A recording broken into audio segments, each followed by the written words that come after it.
Hello and welcome. My name is Annika and this is episode 11 of my knitting podcast.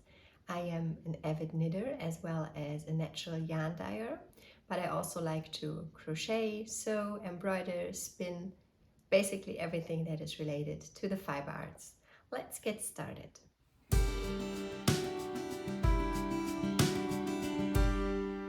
First off, let's talk about what I'm wearing today. I am wearing my beloved Sunday cardigan by Petite Knit. The yarn I used is a more rustic yarn and it is Hillesvåg Ask in a pink colorway, and I cannot remember the name out of the top of my head. I'm going to put it up somewhere for you on the screen. Let me stand up for a minute so that you can see the cardigan. So this is it. It is a bit more cropped than what I would like, but I'm still very happy with it and I wear it all the time.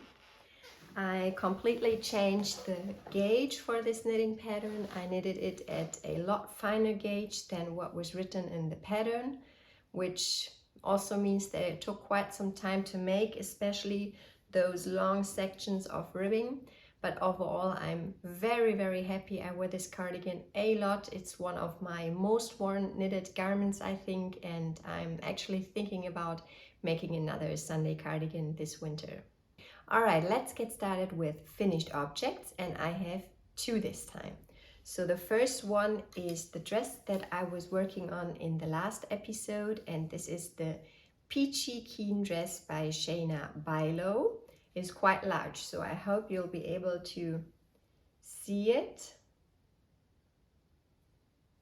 And this is the front and this is the back. As you can see, the dress is quite long and I think it would actually even almost fit me lengthwise, but this is actually a dress I made for my daughter. My daughter is 10 years old and I made the largest size, which is 8 to 10 years. But I took her measurements and I compared it with the measurements in the pattern and this fits her great. I just made sure to have her try it on as I was knitting it and I adapted the length. So I made the skirt part just a little bit longer and also the upper body part here. She's very happy with the fit right now, but I'm not sure if it might be a bit too tight for her, the upper portion of the body next year, especially the depth of the armholes, so I might have to go back and lengthen this part of the dress just a little bit next year. We'll see, but for now I'm very happy that it's finished because it was a ton of knitting, and yeah, I'm happy that my daughter likes it so much. She already wore it when we had a somewhat sunny day a couple of days ago, but I think this is going to be put away now until the spring and summer of next year. I'm sorry if my voice sounds just a little bit funny today. I am still getting over a cold, so please bear with me. I hope it's going to be back to normal very soon. All right, what about the dress? The yarn I used is a 100% cotton yarn called Sun-Kissed from the Dutch company Sheepjes. And this is actually dress number 5, I think, that I am knitting with this exact yarn. I love this yarn for garments for kids. It is, I'm not sure if you will be able to tell, but it is very soft and nice and drapey for a cotton yarn, and it washes really well. I have dresses that I've made for my daughters years ago, like maybe 5 years ago, and they still look absolutely fine. I can highly recommend this yarn if you're looking for a 100% cotton yarn.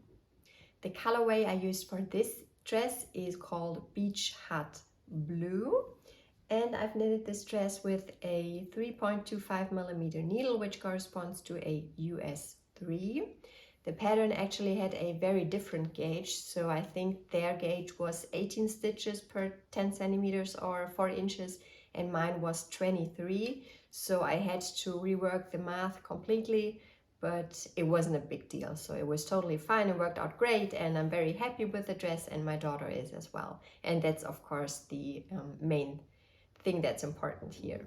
Something else that I wanted to mention in case you're interested in knitting a dress similar to this one for a child with a similar age. It took 7 balls of yarn to make this dress, but I barely broke into the 7th skein or ball.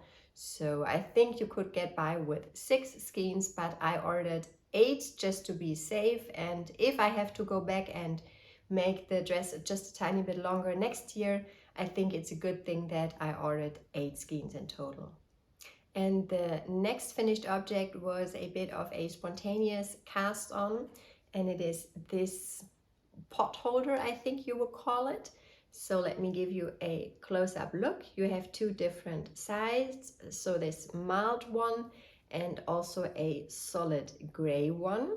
And as you might be able to tell, it is a very fuzzy yarn. So the yarn I used to make this was some leftover yarn from a different project, and it is this unspun yarn, which is Plötolopi by Istex. So this is an unspun Icelandic yarn, and the colorways that I have are the undyed white, and this one is called, let me check, it's Ash Heather 127, I think. No, 1027 is the colorway name, in case you're looking for this exact colorway. And I used these yarns to knit myself a Saturday shrug, and I also used them to make a pair of Camaret Socks by Miss Evil Knits, where I held 1 strand of the white together with 1 strand of Newton yarn. And then I still had some left over, and that's why I decided to make this pot holder. The pattern for the pot holder is actually free, and I think it's a very easy to follow. I am not an experienced crocheter by any means, but I just followed the tutorial in a YouTube video step by step, and I was able to whip this up in an afternoon, no problem. So the pattern is actually called the Easy Zig Zag Coaster by, let me check, Dogwood Crochet US. I'm going to link it for you in the description box. So she makes some smaller coasters out of a cotton yarn, but since I wanted to make a pot holder, I decided to make it a bit larger. I just repeated the rounds that she describes in the pattern, and in order to create a certain thickness, I'm not sure if you'll be able to tell, but it is quite thick and sturdy. I actually crocheted 2 pot holders, and then in the end stitched them together, or crocheted them together rather, with a slip stitch all around. The pot holder is still a little bit damp because I just finished it yesterday and then blocked it in order to even it out, but I'm very, very happy with it. I think it looks lovely, and I'm looking forward to using it a lot this fall and winter, and to just be able to place my teapots and cast iron skillets and whatever on it. One more thing I wanted to mention, I used a 5mm hook, which was also recommended in the YouTube tutorial. Let's move on to works in progress, and I have a new cast on which I have been talking about for a long time. If you have watched any of my previous episodes, you will probably know about it, and it is my Newton dress. So let me give you a close-up first and then talk about what this actually is. This is how far I have gotten. So I have recently split for the sleeves, and I'm now just knitting down in this beautiful lace pattern. The yarn I am using is, like I said, Newton. So this is the colorway Apostrophe, which was part of, I think, the March collection, maybe? Yeah, I guess that's right. The March collection of this year. And I'm holding it together with a strand of silk mohair, and this lovely dusty shade of pink is the Sandnes Garn Tin Silk Mohair in the colorway 3511, and I think the fabric this creates is absolutely beautiful. I love working on this dress. It's a wonderful project. The pattern I'm using is a little bit tricky though. I decided to go with a vintage pattern from the 70s called Open Stripes. I'm going to put up a picture for you. But let's say the pattern notes are rather sparse, and it also only comes in 3 different sizes, and to top that off, my gauge is also completely different, so I basically have to rework everything with this project.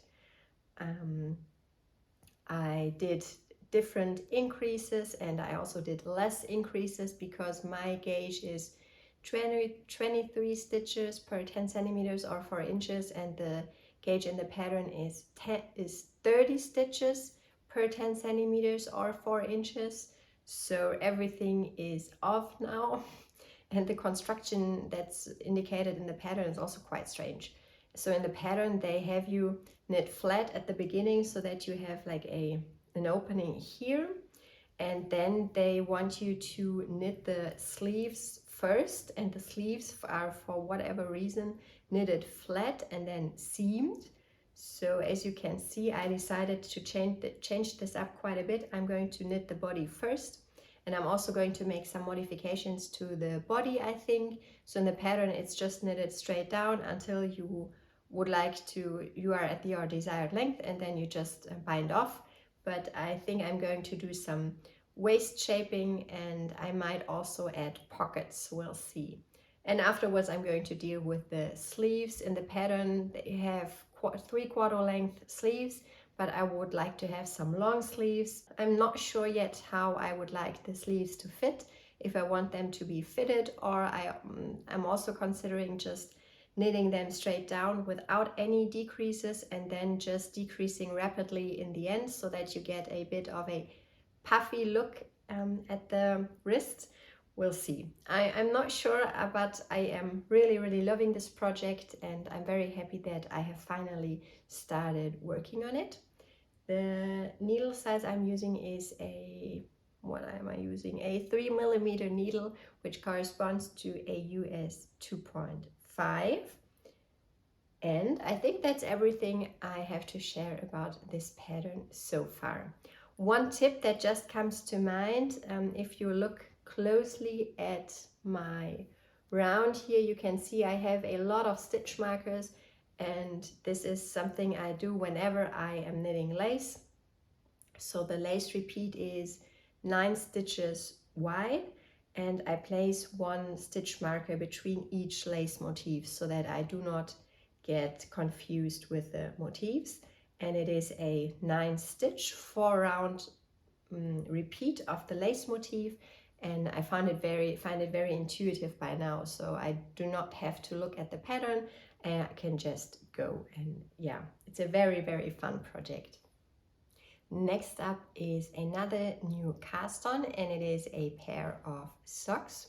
So at the beginning of last year I made myself a pair of socks, and those are these socks. They are called the Camaret Socks, and this is actually a knitting pattern from me. And I decided for my version to hold 1 strand of silk mohair together with 1 strand of my own hand-dyed yarn in the Luster Sock DK base. So this is a 100% natural sock yarn base made out of German merino wool. And it is very nice to use on its own because it's very drapey and has a subtle sheen to it. But I was looking for a pair of very comfy, cozy socks to put on in the morning when my feet are just still a little bit cold and I'm a bit sleepy still, and they are perfect for that. I wear them all the time, and I intentionally made the leg just a little bit shorter. So I have those socks, and I also have a friend that has a birthday coming up this week actually.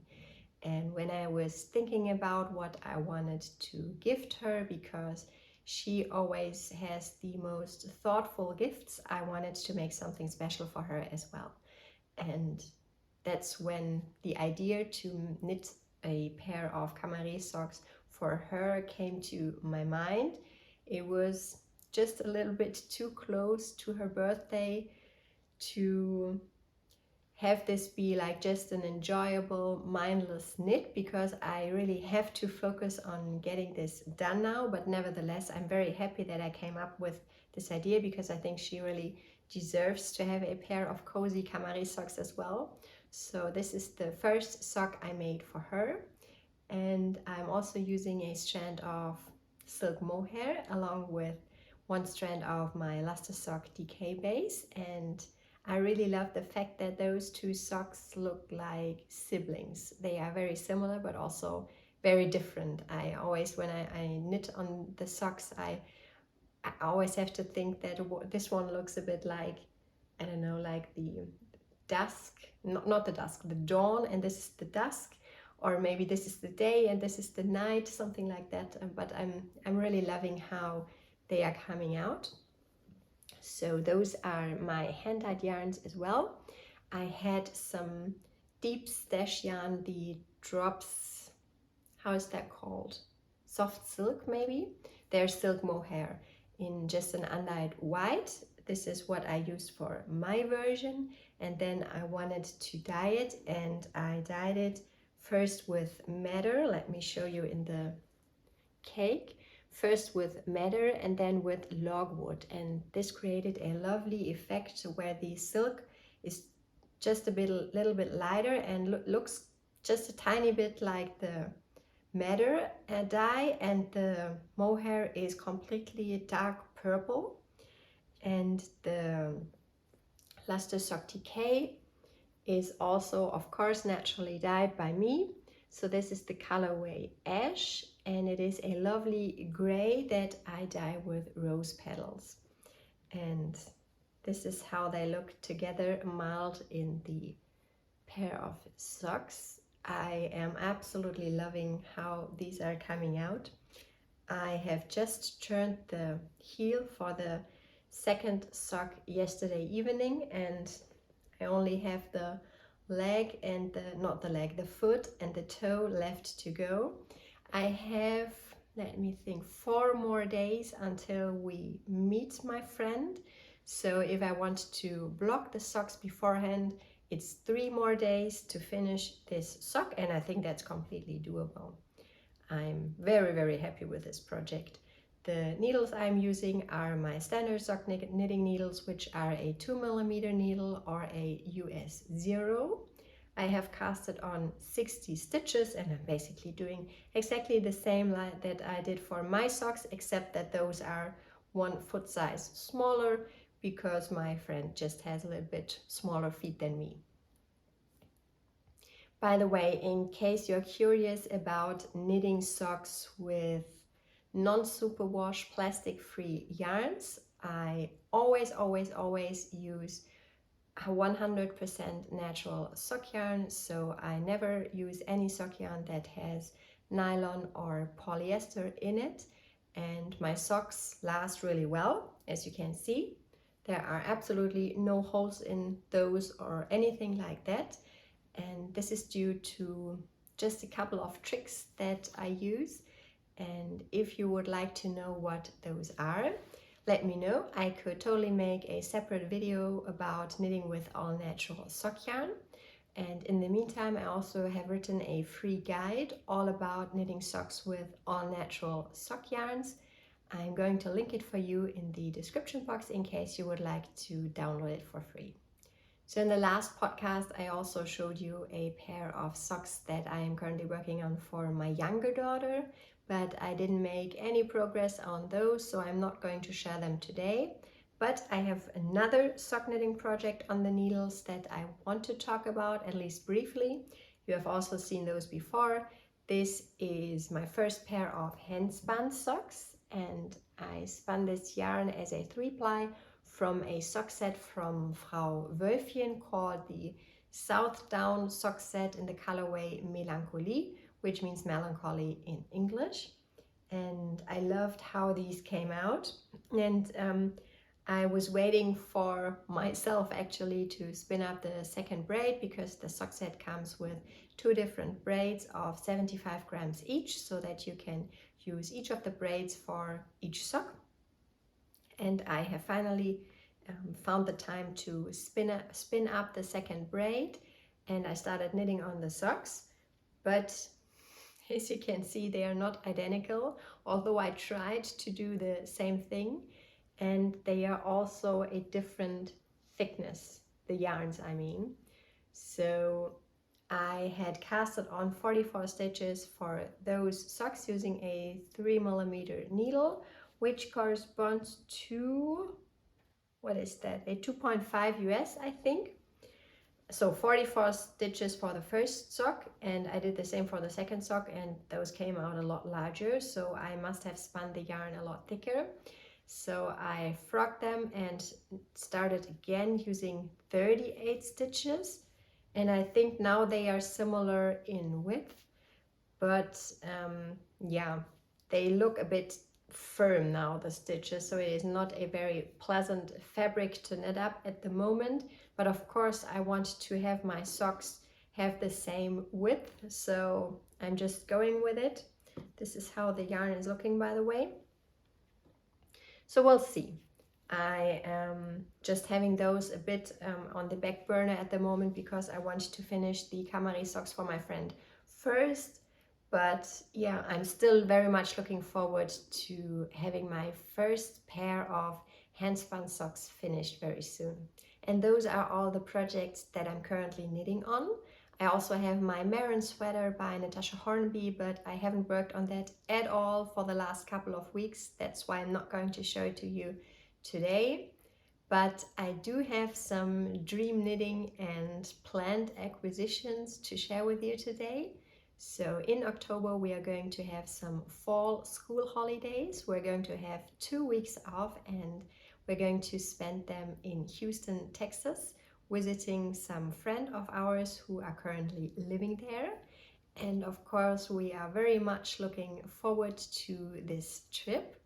And since we're going to be in the US, I figured that I could take this opportunity to order some yarn that I couldn't get otherwise.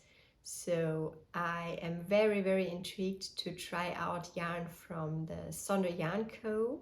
by Melissa Cluno, and I am actually today, I think, going to place an order and have the yarn shipped to my friend's house, so that it is going to wait for me there when we arrive in October. And I am going to get a sweater's quantity of the, how is this called, the Lux Sport, I think. Yes, the Lux Sport base. That's a blend of 65% blue-faced Leicester, 25% Masham, and 10% cashmere. And I am very excited because I'll be knitting a sweater that I mentioned in a recent video. What was that? I think the fall knitting pattern inspiration video. I think I'm going to link it for you so that you can have a look. I am not going to reveal now what I am planning to make, but I'll talk about it very soon, I promise. And I'm also going to get a couple of skeins of their, I think it's their signature base, so the Sunday morning 4-ply, and I am planning to make a Soho square with that. That's a beautiful pattern by Jackie Rose. I'm going to link it for you in case you would like to have a look. And since this is knitted with 4 different colorways, I had a lot of fun on the website playing around with the different color options, but I've now come up with a color combination that I'm very, very in love with, and I cannot wait to see the yarn in person. So if you would like to know more about my fall knitting plans, you should have a look at this video next. Until next time, bye guys!